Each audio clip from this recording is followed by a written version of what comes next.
പ്രായഭേദമില്ലാതെ ലിംഗഭേദമില്ലാതെ ഇന്ന് ഫാഷൻ ലോകത്തെ ഏറ്റവും കൂടുതൽ ശ്രദ്ധ നേടുന്ന ആഭരണങ്ങളിലൊന്നാണ് മൂക്കുത്തി. ഒരു കാലത്ത് പരമ്പരാഗതമായ അലങ്കാര വസ്തുവായി മാത്രം കണക്കാക്കപ്പെട്ടിരുന്ന മൂക്കുത്തി ഇന്ന് യുവതലമുറയുടെ ഒരു ട്രെൻഡി ഫാഷൻ സ്റ്റേറ്റ്മെന്റായി മാറിയിരിക്കുന്നു. എന്നാൽ ഈ സൗന്ദര്യവർദ്ധക ആഭരണം അതിന്റെ ലാളിത്യത്തിലും സൗന്ദര്യത്തിലും ഒളിപ്പിച്ചു വെച്ചിരിക്കുന്ന അപകടങ്ങളെക്കുറിച്ച് അധികം ആരും ബോധവാന്മാരല്ല. കൊച്ചിയിലെ പ്രമുഖ ആരോഗ്യ കേന്ദ്രമായ അമൃത ആശുപത്രിയിലെ ഇന്റർവെൻഷണൽ പൾമനോളജി വിഭാഗത്തിൽ കഴിഞ്ഞ 2 ആഴ്ചക്കിടെ ഉണ്ടായ 3 സംഭവങ്ങൾ മൂക്കുത്തിയുടെ അപകടകരമായ സ്വഭാവം എത്രത്തോളം ഉണ്ടെന്ന് വ്യക്തമാക്കുന്നതാണ്. 3 സ്ത്രീകളുടെ ശ്വാസകോശത്തിൽ നിന്നാണ് മൂക്കുത്തിയുടെ ഭാഗങ്ങൾ നീക്കം ചെയ്തത്. ഈ വാർത്തകൾ മൂക്കുത്തി എന്ന ആഭരണത്തെ കേവലം സൗന്ദര്യത്തിന്റെ ചിഹ്നമായി കാണുന്ന പൊതുസമൂഹത്തിന് ഒരു ശക്തമായ മുന്നറിയിപ്പാണ് നൽകുന്നത്. ഈ സംഭവങ്ങളെ കൂടുതൽ ഗൗരവതരമാക്കുന്നത് മൂക്കുത്തിയുടെ ഭാഗങ്ങൾ ശ്വാസകോശത്തിൽ കുടുങ്ങിയ ഈ 3 സ്ത്രീകളും ഇക്കാര്യം അറിഞ്ഞിരുന്നില്ല എന്നതാണ്. മറ്റ് ചില ആരോഗ്യ പരിശോധനകളുടെ ഭാഗമായി എടുത്ത എക്സ്റേകളാണ് അവരുടെ ശ്വാസകോശത്തിൽ ഒരു അപരവസ്തു കുടുങ്ങിക്കിടക്കുന്നുണ്ടെന്ന ഞെട്ടിക്കുന്ന യാഥാർത്ഥ്യം പുറത്തു കൊണ്ടുവന്നത്.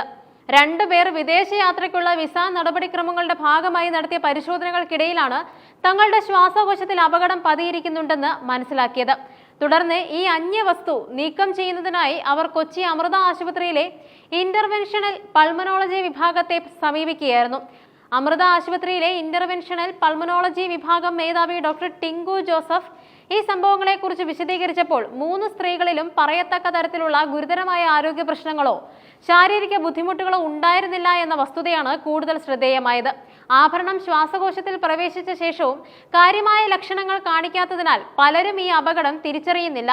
ചികിത്സയ്ക്കെത്തിയ ഓരോ കേസുകളും മൂക്കുത്തിയുടെ ഭാഗങ്ങൾ ശ്വാസകോശത്തിൽ എത്രത്തോളം കാലം കുടുങ്ങിക്കിടക്കാം എന്നതിന്റെ ഞെട്ടിക്കുന്ന തെളിവാണ്.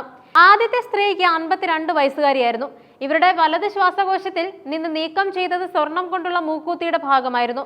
ഡോക്ടർമാരുടെ പരിശോധനയിൽ ഈ ലോഹഭാഗം 4 വർഷത്തിലേറെയായി ഇവരുടെ ശ്വാസകോശത്തിൽ കുടുങ്ങിക്കിടക്കുകയായിരുന്നു എന്ന് വ്യക്തമായി.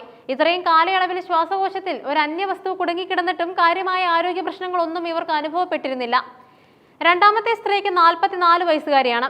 ഇവരുടെ വലത് ശ്വാസകോശത്തിൽ നിന്നും നീക്കം ചെയ്തത് വെള്ളി കൊണ്ടുള്ള മൂക്കുത്തിയുടെ ഭാഗമായിരുന്നു. പരിശോധനയിൽ ഈ ഭാഗം ഏകദേശം 6 മാസമായി ശ്വാസകോശത്തിൽ ഉണ്ടെന്ന് കണ്ടെത്തി. മൂന്നാമത്തെ സ്ത്രീക്ക് 31 വയസ്സുകാരിയായിരുന്നു.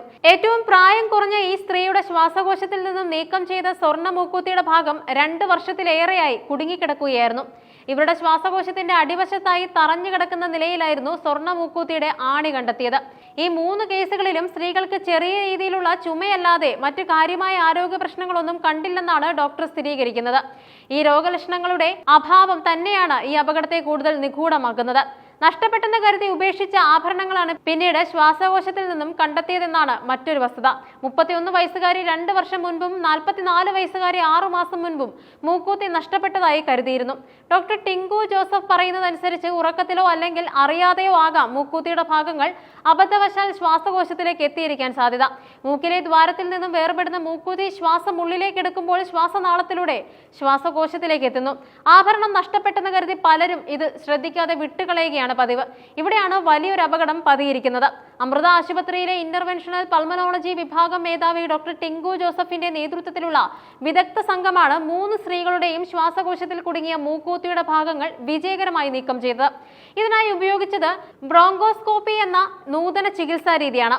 നേർത്ത ട്യൂബുകൾ ശ്വാസകോശത്തിലേക്ക് കടത്തി 1 മണിക്കൂറോളം നീണ്ട പരിശ്രമത്തിനൊടുവിലാണ് മൂക്കുത്തിയുടെ ഭാഗങ്ങൾ പുറത്തെടുത്തത്. ഈ ഭാഗങ്ങൾ ശ്വാസകോശത്തിൽ ആഴത്തിൽ തറഞ്ഞു പോകാതെ ബ്രോങ്കോസ്കോപ്പിയിലൂടെ നീക്കം ചെയ്യാൻ സാധിച്ചത് ചികിത്സാ വിജയത്തിൽ നിർണായകമായി. ഡോക്ടർ ടിങ്കു ജോസഫ് നൽകുന്ന മുന്നറിയിപ്പ് വളരെ ഗൗരവമുള്ളതാണ്. ഇത്തരം വസ്തുക്കൾ ശ്വാസകോശത്തിൽ നിന്ന് നീക്കം ചെയ്യുന്നത് ഇത് ആദ്യമായല്ല. എന്നാൽ ഇത്രയധികം കേസുകൾ അടുത്തടുത്ത ദിവസങ്ങളിൽ വരുന്നത് ആദ്യമായാണ്. ബ്രോങ്കോസ്കോപ്പി പോലുള്ള ലളിതമായ രീതിയിൽ നീക്കം ചെയ്യാൻ സാധിക്കാതെ വന്നാൽ രോഗികൾക്ക് വലിയ രീതിയിലുള്ള ശസ്ത്രക്രിയകൾ വേണ്ടിവരും. ചിലപ്പോൾ ശ്വാസകോശത്തിന്റെ ഭാഗം മുറിച്ചു മാറ്റൽ പോലുള്ള അതീവ സങ്കീർണമായ നടപടികളിലേക്ക് വരെ കാര്യങ്ങളെത്താം. ഈ സംഭവങ്ങൾ മൂക്കുത്തിയുടെ സൗന്ദര്യം ആസ്വദിക്കുന്ന ഓരോ വ്യക്തിക്കും ഒരു പാഠമാണ്. മൂക്കുത്തിയുടെ ലോക്കുകളും സ്ക്രൂകളും ഉറപ്പുള്ളതാണെന്ന് ഉറക്കത്തിന് പോകുന്നതിന് മുൻപും അല്ലാതെയുമുള്ള സമയങ്ങളിൽ പരിശോധിക്കുക. ചെറിയ ചുമ, ശ്വാസമെടുക്കാൻ ബുദ്ധിമുട്ട് അല്ലെങ്കിൽ തുടർച്ചയായ അസ്വസ്ഥതകൾ എന്നിവ തോന്നിയാൽ അത് നിസ്സാരമായി കാണാതെ എത്രയും പെട്ടെന്ന് ഒരു പൾമനോളജിസ്റ്റിന്റെ ഉപദേശം തേടുക. മൂക്കുത്തിയുടെ ഭാഗം നഷ്ടപ്പെട്ടതായി തോന്നിയാൽ അത് വീടിന്റെ ഏതെങ്കിലും മൂലയിൽ പോയതാകാമെന്ന് കരുതി തള്ളിക്കളയരുത്. അത് ശ്വാസകോശത്തിൽ പ്രവേശിക്കാനുള്ള സാധ്യതയെക്കുറിച്ച് ബോധവാന്മാരായിരിക്കുക. ഫാഷൻ ട്രെൻഡുകൾക്ക് പിന്നാലെ പോകുമ്പോൾ സ്വന്തം ആരോഗ്യത്തിനും സുരക്ഷയ്ക്കും പ്രഥമ പരിഗണന നൽകേണ്ടത് അത്യാവശ്യമാണ്. സൗന്ദര്യത്തിനും അലങ്കാരത്തിനും വേണ്ടി തിരഞ്ഞെടുക്കുന്ന ആഭരണങ്ങൾ ഒരു നിമിഷത്തെ അശ്രദ്ധ കൊണ്ട് ജീവന് ഭീഷണിയാകാതിരിക്കാൻ ജാഗ്രത പാലിക്കാം.